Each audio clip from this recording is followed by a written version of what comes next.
저는 농촌에서 성장을 했습니다. 추수라는 말은 농촌 사람들에게는 아주 즐거운 마음을 일으켜주는 단어입니다. 농기계가 없었던 70년대에는 논에 벼를 거둘 때 이웃들 뿐만 아니라 가족들까지 다 동원되었습니다.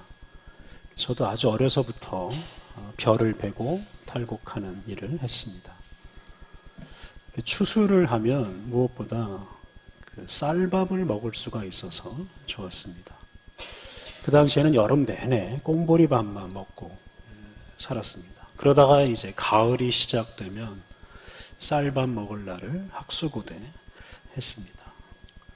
그러니 추수하는 것이 정말로 즐거운 일입니다. 그 어린 나이에도 다른 일은 몰라도 추수하는 일은 아주 즐겁게 했습니다. 또 당시 농촌에서는 그 논에서 생산한 그 쌀을 팔아서 얻는 돈이 그 농가 소득의 거의 전부였습니다. 그래서 논에서 쌀이 많이 생산돼야 가족들이 먹고 살 수 있고 필요한 물건도 살 수 있고 특히 집안의 어린 자녀들이 상급 학교에 진학해서 공부도 계속할 수가 있었습니다. 그렇기 때문에 추수는 더욱더 즐거운 일이었습니다. 지금도 추수라는 말만 들어도 어릴 적 추수할 때의 즐거움이 생각나고 추수감사주일이라는 단어만 들어도 마음이 아주 즐거워집니다. 제가 나중에 안 것이지만 저희 집이 소유한 논이 많지 않아서 거기에서 생산되는 쌀만으로는 저희 집의 3형제가 공부를 충분히 하기에는 많이 부족했습니다. 농촌의 형편이 대부분 그러했습니다. 그래서 그냥 초등학교 공부하는 것으로 공부를 마치는 친구들도 여러 명 있었습니다. 저희 집안도 그렇게 다르지 않았습니다. 그런데도 선친께서는 저희 형제들에게 공부를 그만해라 라는 말씀을 하지는 않으셨습니다. 우여곡절 끝에 삼형제가 다 하고 싶은 대로 공부를 끝까지 했습니다. 그것은 이제 저희 아버지 집에서 생산되는 그 쌀 뿐만이 아니라 다른 사람들의 도움을 많이 받았기 때문에 가능한 일이었습니다. 제가 대학에 들어갈 때 등록금도 없었고 하숙비도 없었습니다. 그래서 여기저기에서 돈을 빌렸습니다. 근데 또 대출 받은 지 얼마 안 돼서 또 여기저기에서 후원금, 장학금이 들어와서 대출금을 또 금방 갚을 수가 있었습니다. 이런 식으로 4년 동안 공부를 했고 다른 형제들도 잘 공부를 마쳤습니다. 저는 그런 경험을 여러 차례 하면서 저의 부모님만큼이나 저를 사랑하시는 아버지 하나님이 있음을 확신했습니다. 그런 아버지 하나님의 사랑을 확신했기 때문에 이런저런 여건이 되지 않는 상황에서도 그냥 아무 생각 없이 걱정하지 않고 그냥 일하고 공부하면서 살아왔습니다. 지금도 마찬가지입니다. 현재 상황에 살 수 있는 일, 그냥 그걸 하는 것이 최선이고 그러면 하나님께서 선한 길로 인도하신다는 확신을 가지고 삽니다. 오늘 읽은 신약의 말씀을 보면 예수님께서 한 가지 명령을 여러 차례 반복하십니다. 신약의 말씀 첫 구절인 25절 그리고 마지막 구절인 34절을 보면 예수님께서 염려하지 말라라고 말씀하셨습니다. 그리고 중간에 있는 31절에서도 염려하지 말라고 말씀하십니다. 이렇게 예수님께서 오늘 본문에서 염려하지 말라라고 3번이나 반복해서 명령하셨습니다. 그래서 오늘 본문 전체를 염려하지 말라 이렇게 요약을 할 수가 있습니다. 예수님께서 이렇게 염려하지 말라는 명령을 반복하시고 강조하시는 이유가 있습니다. 그건 우리 사람이 근본적으로 염려를 너무 많이 하기 때문에 그렇습니다. 여러분 세상에 염려하지 않는 사람이 어디 있습니까? 염려하지 않는 사람은 사람이 아니다 이렇게 말을 할 수도 있습니다. 프랑스 철학자 데카르트라는 분도 그런 분 중에 한 분입니다. 이분은 합리주의 철학의 창시자라고도 불리고 이분은 모든 것을 의심한 분으로 유명합니다. 그가 모든 것을 의심하면서 의심할 수 없는 한 가지를 발견합니다. 그것은 바로 생각하는 자기 자신, 생각하는 자기 자신의 존재였습니다. 그래서 나는 생각한다, 고로 존재한다 이런 유명한 말을 남겼습니다. 그러니까 인간의 특징이라는 게 생각하는 것입니다. 생각하기 때문에 자기 자신이 존재한다는 걸 늘 깨우치며 삽니다. 그런데 문제가 하나 있습니다. 그 사람이 생각하는 것, 그 생각의 대부분이 바로 염려라는 것입니다. 우리 사람이 생각해내는 것이 대부분 염려입니다. 굳이 하지 않아도 되는 생각, 염려를 너무 많이 합니다. 싫은 사람 생각하면서 염려하고 일어나지 않을 일을 생각하면서 염려하고 이게 우리 어리석은 사람들의 습관입니다. 그런데 이런 염려는 결코 사람에게 좋은 일이 아닙니다. 염려한다고 해결되는 것이 하나도 없습니다. 오히려 염려하느라고 절망에 빠지는 사람이 있고 염려하느라고 마음에 병이 생기는 사람도 많습니다. 이 염려는 우리의 인생을 파괴합니다. 그래서 이런 염려를 우리가 잘 물리쳐야 합니다. 방금 말씀드린 데카르트의 철학을 기반으로 해서 소위 근대 문명이 일어났습니다. 이건 이제 저의 지극히 주관적인 생각입니다만 이 근대 문명이라는 것이 이 염려하는 사람이 주체가 되어서 이룬 것입니다. 이 염려하는 사람들, 그 염려를 기반으로 해서 이루어진 문명입니다. 그래서 폐해가 참 많습니다. 근데 문명이 이룬 것이 참 많지만 파괴한 것도 참 많습니다. 특히 자연 환경을 정말로 참혹하게 파괴했습니다. 염려하는 사람들, 특히 부자가 되려고 염려하는 사람들이 자연 환경을 착취의 대상으로 삼아서 그 염려를 해결하려고 했기 때문입니다. 우리는 요즘 근대 문명의 폐해를 아주 극심하게 경험하고 있습니다. 기후변화, 미세먼지로 인해서 우리 인류 전체가 멸망할 수도 있다는 그런 염려까지 하고 있습니다. 이런 시대에 우리가 염려가 아닌 감사에 기초한 새로운 문명을 만들어내야 하는 과제가 우리에게 주어져 있다고 할 수 있습니다. 그런 면에서 예수님께서 명령하신 이 염려하지 말라라는 말씀을 우리가 아주 중요하게 여기고 이 명령에 우리가 잘 순종해야 합니다. 그런데 이 염려하지 말라는 명령에 순종하는 게 쉽지 않습니다. 염려하지 않겠다 이렇게 아무리 마음을 먹어도 우리 안에서 일어나는 염려를 물리치기가 쉽지 않습니다. 오늘 본문에서 예수님께서는 우리에게 염려를 물리칠 수 있는 지혜를 주십니다. 먼저 염려의 원인을 찾는 것이 중요합니다. 예수님은 그 염려의 원인을 바로 재물에서 찾으셨습니다.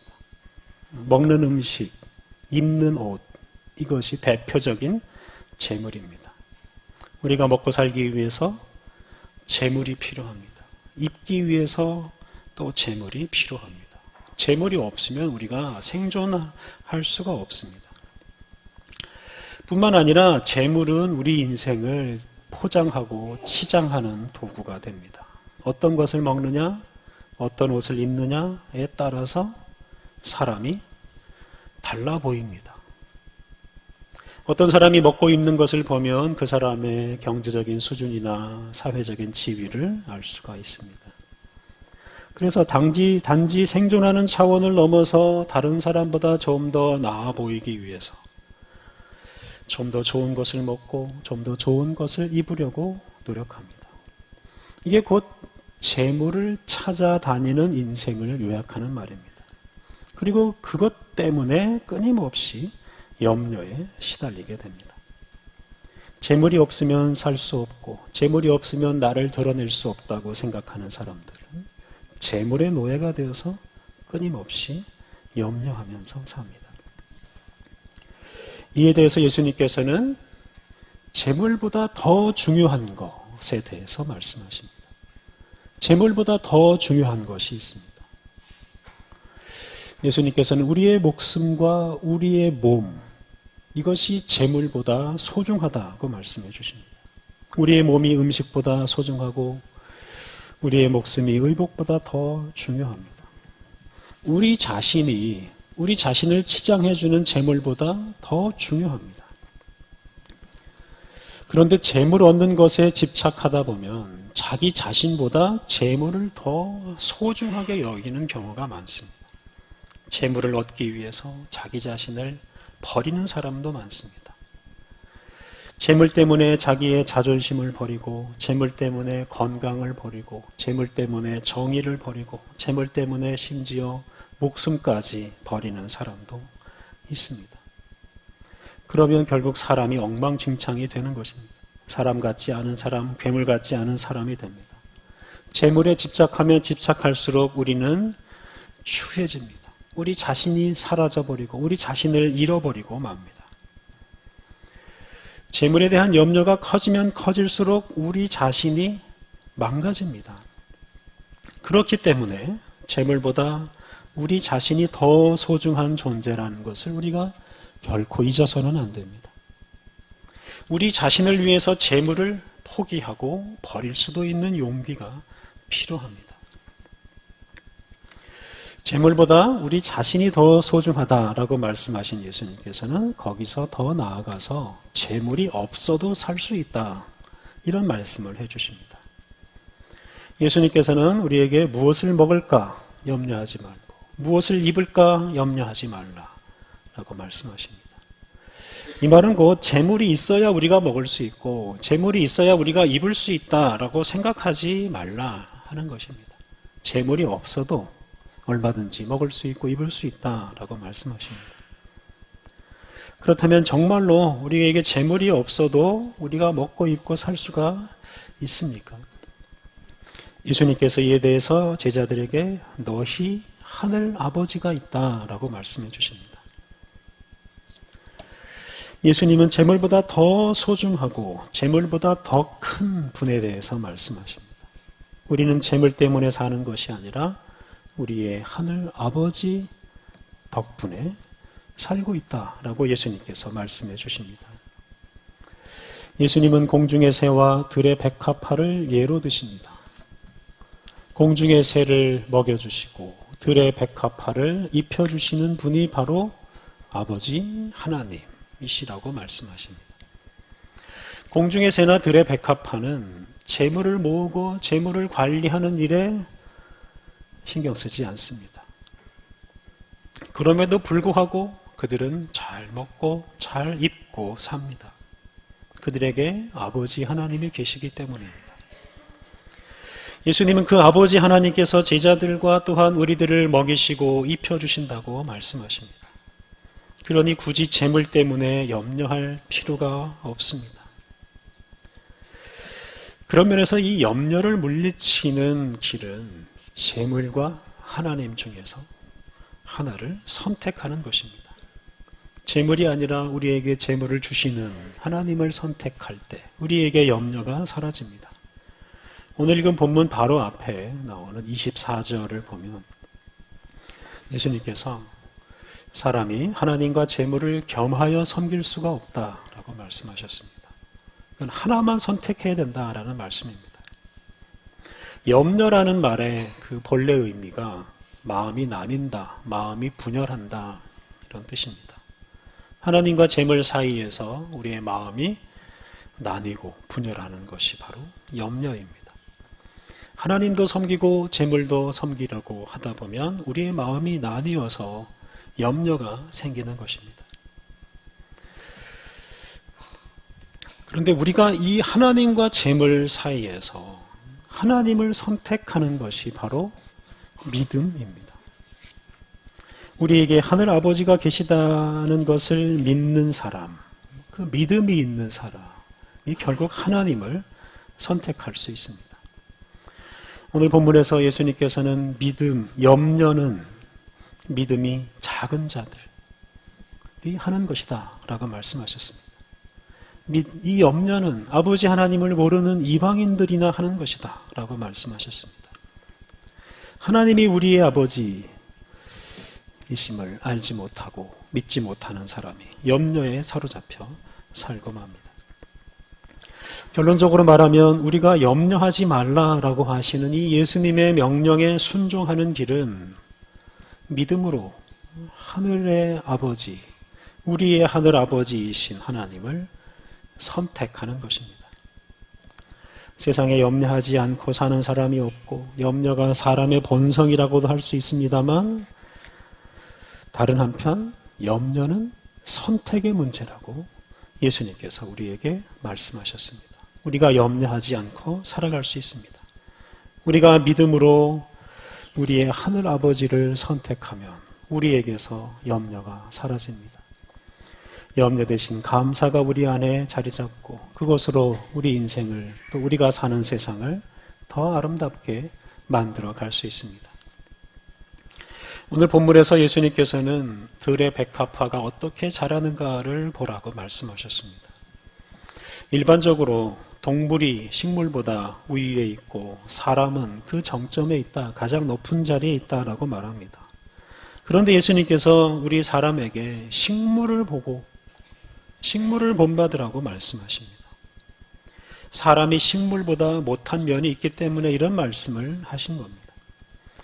이 말씀 때문인지는 몰라도 저는 한동안 나무가 되고 싶다는 생각을 참 많이 했습니다. 늘 나무를 부러워하면서 나무처럼 되고 싶다는 생각을 품고 살고 있습니다.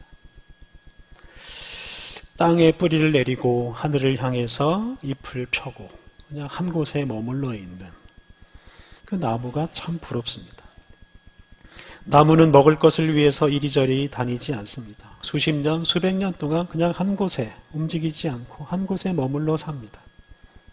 나무는 치장하기 위해서 쓰지 않습니다. 겨울이 다가오면 입고 있던 옷을 다 벗어버립니다. 더 소유하려고 쌓아두지도 않습니다.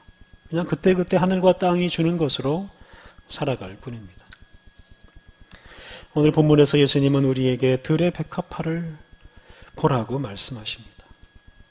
염려하지 말고 바쁘게 돌아다니려고만 하지 말고 쌓아두려고만 하지 말고 우리 인생을 근본적으로 존재하게 하시고 살아가게 해주시는 하나님, 우리를 그렇게 살도록 도와주는 땅과 하늘을 바라보며 살라고 말씀하십니다. 하늘과 땅을 창조하시고 그 안에 모든 존재가 풍성하게 살아가게 하시는 아버지 하나님을 바라보며 살라고 말씀하십니다. 사랑하는 성도 여러분, 우리에게는 하늘 아버지가 계십니다. 그분이 우리를 지금까지 인도해 주셨습니다. 우리가 그동안 많은 염려를 하면서 분주하게 수고하면서 살아왔지만 우리가 염려한 대로, 우리가 수고한 대로 우리 인생이 만들어지지는 않았습니다. 우리 인생을 하나님 나라까지 인도하시는 아버지 하나님의 은혜가 우리 인생을 만들어 왔습니다. 사랑하는 성도 여러분, 분주한 여러분의 발걸음을 멈추고 하늘을 바라보십시오. 재물보다 더 귀한 우리 자신, 세상 그 어느 것보다 소중한 우리의 생명, 그것이 지금 나에게 주어져 있다는 것, 이것 자체로 감사하십시오. 그것을 주신 분이 바로 우리 하늘 아버지 하나님이심을 굳게 믿고 날마다 재물 대신에 하나님을 선택하고 하나님의 뜻대로 살아가십시오.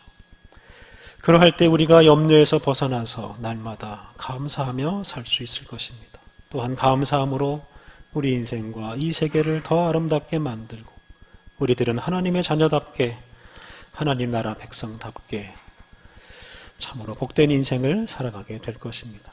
믿음으로 우리의 하늘 아버지 하나님을 선택함으로 이 귀한 은혜를 날마다 누리시기를 바랍니다. 함께 기도하겠습니다. 우리 아버지이신 하나님, 주님 때문에 우리가 이 세상에 존재하고 또한 이 순간을 즐기고 있습니다. 주님의 은혜를 찬양하고 주님께 감사합니다. 하나님, 재물이 우리와 주님 사이를 가로막지 못하게 하옵소서. 염려가 주님과 우리 사이를 갈라놓지 못하게 하옵소서. 재물은 우리의 염려를 없애지 못하는 무능한 것이오니 재물에 우리의 마음을 빼앗기지 않게 하옵소서.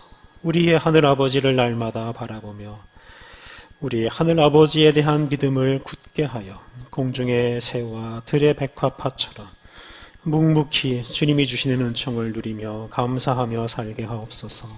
예수님의 이름으로 기도드립니다.